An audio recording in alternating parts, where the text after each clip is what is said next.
La deuxième lettre de Pierre. Chapitre 1. De la part de Simon Pierre, serviteur et apôtre de Jésus-Christ. À ceux qui, par la justice de notre Dieu et Sauveur Jésus-Christ, ont reçu une foi aussi précieuse que la nôtre, que la grâce et la paix vous soient données avec abondance par la connaissance que vous avez de Dieu et de Jésus notre Seigneur. Sa divine puissance nous a donné tout ce qui nous est nécessaire pour vivre dans l'attachement à Dieu, en nous faisant connaître celui qui nous a appelés à participer à sa propre gloire et à sa bonté. C'est ainsi qu'il nous a accordé de précieuses et très grandes promesses, afin qu'en recevant ce qu'il a promis, vous puissiez échapper aux désirs destructeurs qui règnent dans le monde et participer à la nature divine. Pour cette raison même, faites tous vos efforts pour ajouter à votre foi la bonne conduite et à votre bonne conduite la connaissance. Efforcez-vous aussi d'ajouter à la connaissance la maîtrise de soi, à la maîtrise de soi la patience, et à la patience l'attachement à Dieu. Enfin, à l'attachement à Dieu, ajoutez l'affection fraternelle, et à l'affection fraternelle, l'amour. Telles sont les qualités que vous devez posséder, et si vous les avez en abondance, elles vous rendront actifs et efficaces dans la connaissance de notre Seigneur Jésus-Christ. Mais celui qui ne les possède pas a la vue si courte qu'il est comme un aveugle. Il a oublié qu'il a été purifié de ses péchés d'autrefois. C'est pourquoi, frères, efforcez-vous d'autant plus de vous attacher solidement à l'appel que Dieu vous a adressé et au choix qu'il a fait de vous. Car si vous agissez de cette façon, vous ne tomberez jamais dans le mal. C'est ainsi que vous sera largement accordé le droit d'entrer dans le royaume éternel de notre Seigneur et Sauveur Jésus-Christ. Voilà pourquoi je vous rappellerai toujours ces choses, bien que vous les connaissiez déjà et que vous soyez fermement établis dans la vérité que vous avez reçue. Mais j'estime juste de vous tenir en éveil par mes rappels tant que je suis encore en vie, car je sais que je vais bientôt quitter ce corps mortel comme notre Seigneur Jésus-Christ me l'a révélé. Je ferai donc tout mon possible pour vous donner les moyens de vous rappeler toujours ces choses après ma mort. En effet, nous ne nous sommes pas appuyés sur des légendes habilement imaginées pour vous faire connaître la venue puissante de notre Seigneur Jésus-Christ. Nous avons vu sa grandeur de nos propres yeux. Nous étions présents au moment où il a reçu honneur et gloire de Dieu le Père, lorsque la gloire suprême lui fit entendre la voix qui disait « Celui-ci est mon Fils bien-aimé, en qui je mets toute ma joie. » Nous avons entendu nous-mêmes cette voix qui venait du ciel lorsque nous étions avec lui sur la montagne sainte. Ainsi, nous sommes d'autant plus sûrs du message annoncé par les prophètes. Vous ferez bien d'y prêter attention, car il est comme une lampe qui brille dans un lieu obscur, jusqu'à ce que le jour paraisse et que l'étoile du matin illumine vos cœurs. Avant tout, sachez bien ceci. Personne ne peut expliquer de lui-même une prophétie contenue dans l'Écriture, car aucune prophétie n'est jamais venue de la seule volonté d'un homme, mais c'est parce que le Saint-Esprit les guidait que des hommes ont parlé de la part de Dieu.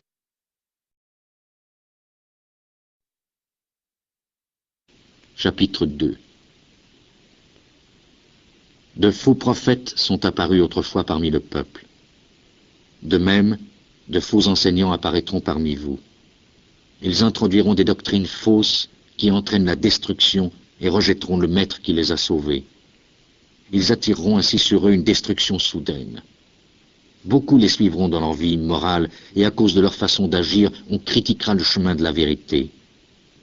Par désir de gagner de l'argent, ces faux enseignants vous exploiteront en vous présentant des histoires imaginées, mais depuis longtemps déjà, leur juge est prêt à agir et leur destructeur ne dort pas. Car Dieu n'a pas épargné les anges qui avaient péché, mais il les a jetés dans l'enfer où ils sont gardés enchaînés dans l'obscurité pour le jour du jugement.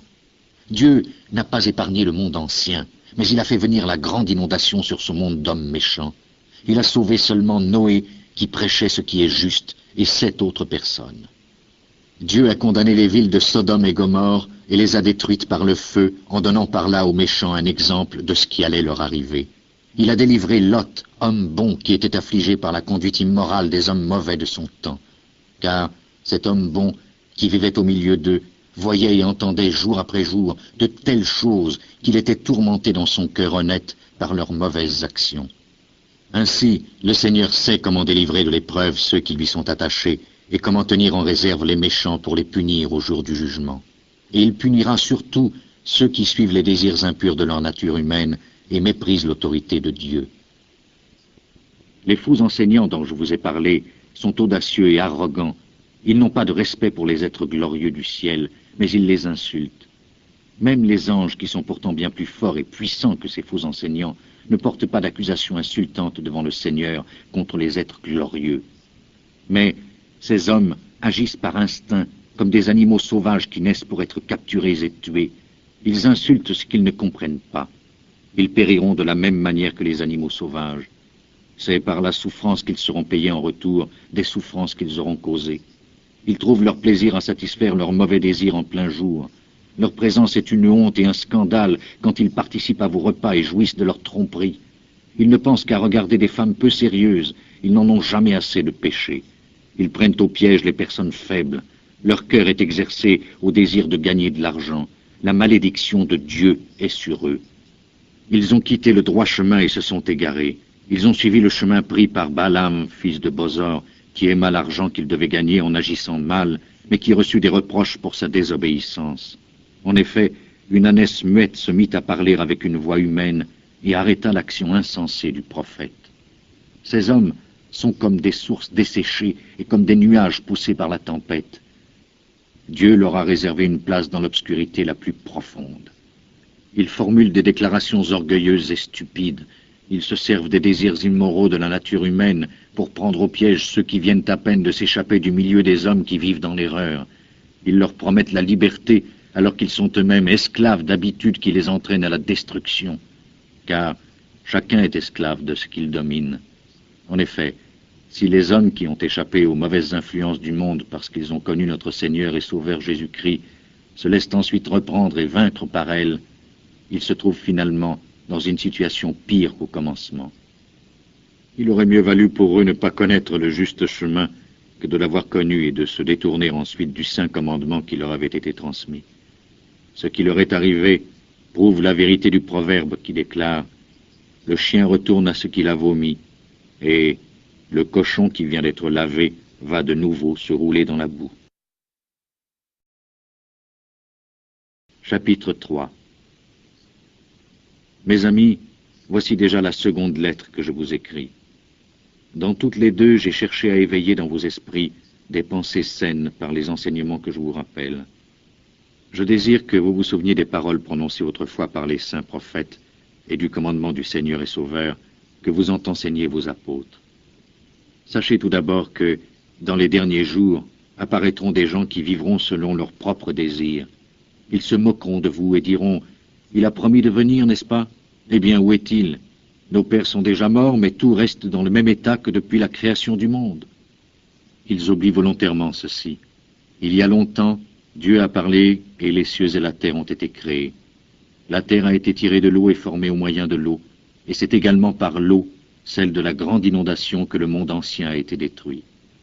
Mais les cieux et la terre actuels sont tenus en réserve par la même parole de Dieu pour être détruits par le feu. Ils sont gardés pour le jour où les méchants seront jugés et détruits.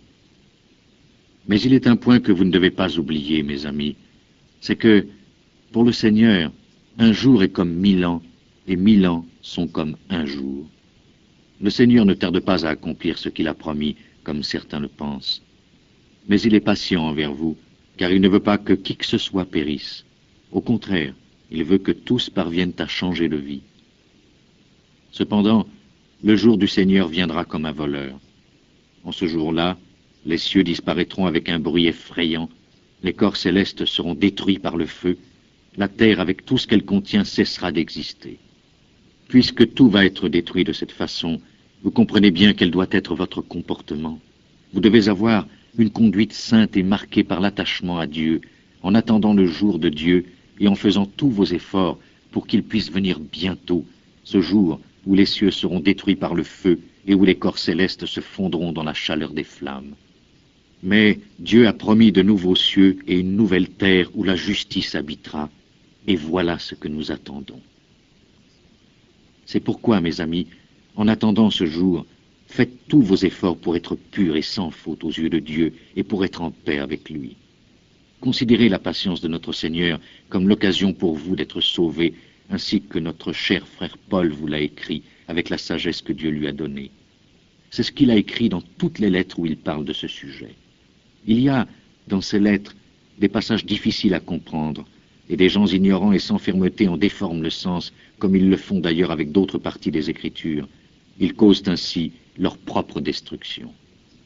Mais vous, mes amis, vous êtes maintenant avertis. Prenez donc garde afin de ne pas vous laisser égarer par des erreurs d'hommes mauvais et de ne pas perdre la position solide qui est la vôtre. Mais continuez à progresser dans la grâce et la connaissance de notre Seigneur et Sauveur Jésus-Christ. À lui soit la gloire, maintenant et pour toujours.